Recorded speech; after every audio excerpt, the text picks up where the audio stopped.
So today I'm going to showcase something to you that I'm positive that you've never seen before, and I'm going to write data to lines. Exactly as I just said, I'm going to create lines that intersect, and the intersections of those lines, I'm going to write data to the lines, and it's going to work.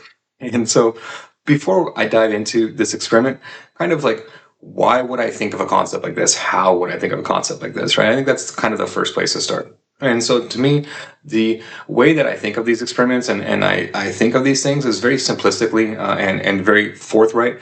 I 100% at this point think that Stephen Wolfram's theories with regards towards computational theory is true and accurate. So computational theory, I'm pretty much convinced that it's true, which the corollary of that is that essentially like anything is computational, right? So like anything could be broken down to a computational aspect, and essentially like the universe is computational, and so everything is data within that, right? And then so if that theory holds and that theory is true, then I should be able to break it down in a multitude of ways. Like if everything is data, then everything boils down to being able to write to data, right? And then so I should be able to, for example, there should be a plethora of ways in which I can actually store and write data to, and that's what we're finding out more and more in, right?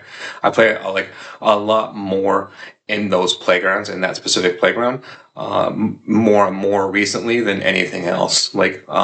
These areas and these spaces that via physics we can utilize to cheat physics. Basically, like kind of the bottom line is how I look at it, right? And a lot of different areas, or look at it, like reframe our understanding of physics would be a better way to look at it, to reframe it as computational.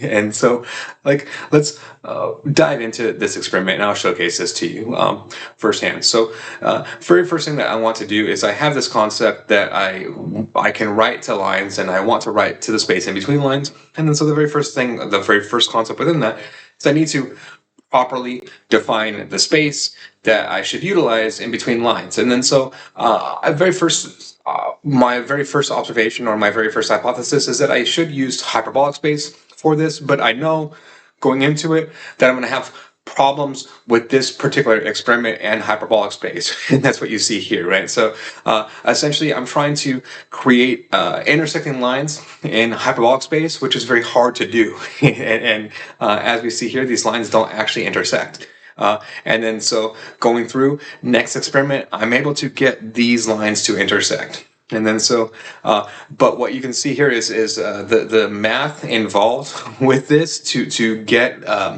these particular lines to intersect. It gets rather complex just for these 4 lines that we're looking at here, right? Or these 3 lines that we're looking at here. And then so if we add more and more lines, it gets more and more and more complex.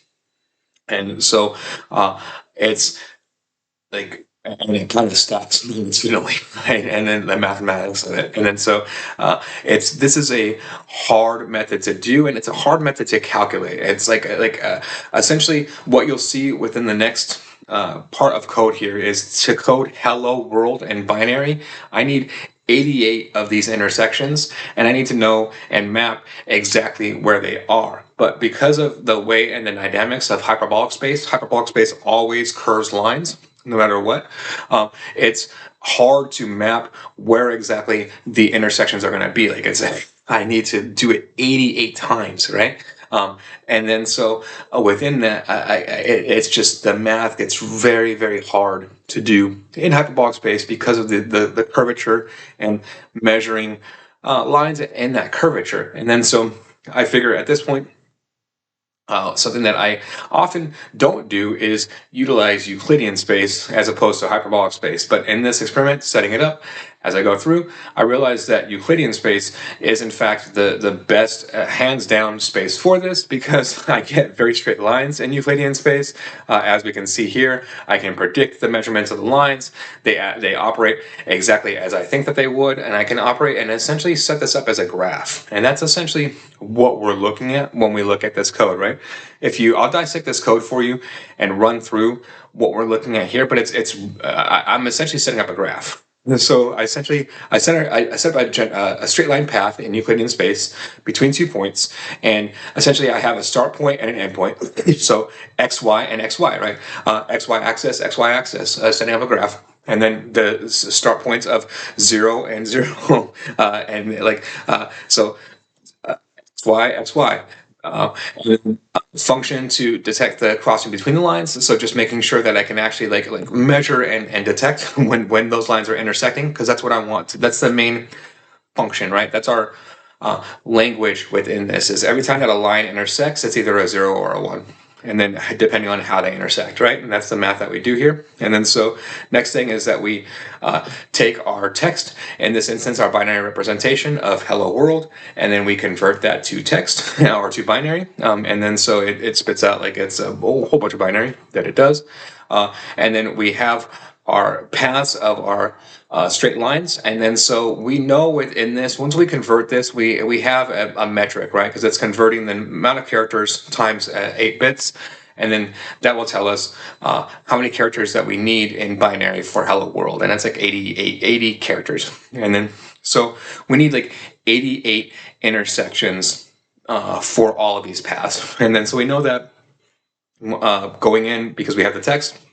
So once we do that, we need to generate the 88 paths, or the 88 intersections of the lines. And then so we do that, and then we have our formula to detect the crossings, and then we combine all of the lines together, and then we check to make sure that we have sufficient crossings to encode what we want to encode, hello world in this instance. And then this visualization, I'm making this very visual for effect, so giving the lines different colors, and then when we're doing the encoding into black, right? So you can actually see where it is visually. But if I didn't encode this visualization into this, it would just this would just be encoded into the lines, and then it would look like lines, except for if you read the code of the output, encoded into the code of the output in binary would be hello world, which is what we're putting into here. Right? So essentially we're again using the intersections of these lines. So we have 7 lines, and then these 7 lines create 88 intersections, and then depending on the way that they're intersecting, it's measured as either a 0 or a 1, and then when you put that together, you get hello world. Pretty cool.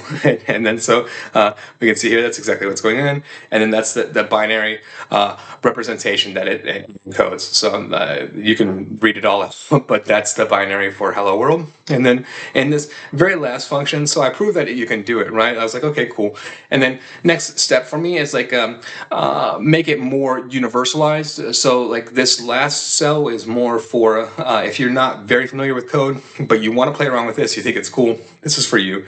And then it's essentially just putting all this into a function, right? So, I mean, you can pretty much ignore all of this, but what all of this is doing is defining that that encoder and the decoder and like all of the mechanisms that you need. So it's defining how the lines work, how like the actual encoding mechanism works, how it's converting to binary, etc. And then all of that. And then all you need to do at that point after that is you need to know how many lines that you need for your sequencing. You need to set up the lines properly, so you need to define the lines properly, and then you need your text. So if it's longer than hello world, you're going to need longer than 7 lines, right? And then it's binary, so it kind of explodes a lot. So if it's you're adding like a few sentences, you might need to add like multiple lines. like if you're wanting this to be like a full-on sentence, you're talking like 20-30 lines, and then again, like no matter what, you can't get around the complexity of that stacking math, right? So you need to know and properly map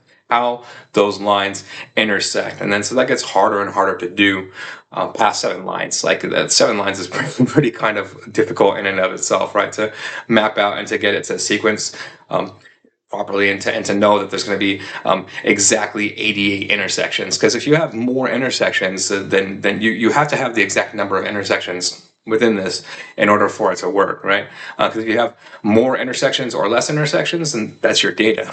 that's less zeros and ones or more zeros and ones than should be there, and that kind of defeats the purpose of this, how this encoding works. So you can't have that. You need to know up front and beforehand and do a lot of math to know how many lines that you need and how many intersections of the lines that you need in order to do that. And then in order to do that and know that, you need to know what the binary is of whatever you're encoding. So a lot of upfront math, a lot of upfront linear algebra, which can be crunched easily by computers in this instance, right? Which is what is occurring here. But just it is a lot of upfront number crunching that needs to occur for this. But then you get your really cool outputs. And again, like I'm just putting in the black for visual effect. So you could like you would have the lines represented just as lines, and then the only way that you would know that hello world is actually in there in between those intersections is to like take a look at the code and like run the code and or take a look at the output of the code itself, and then you would see there it is in the code, right? So pretty cool. If you like this type of content, please like and subscribe. Thank you very much.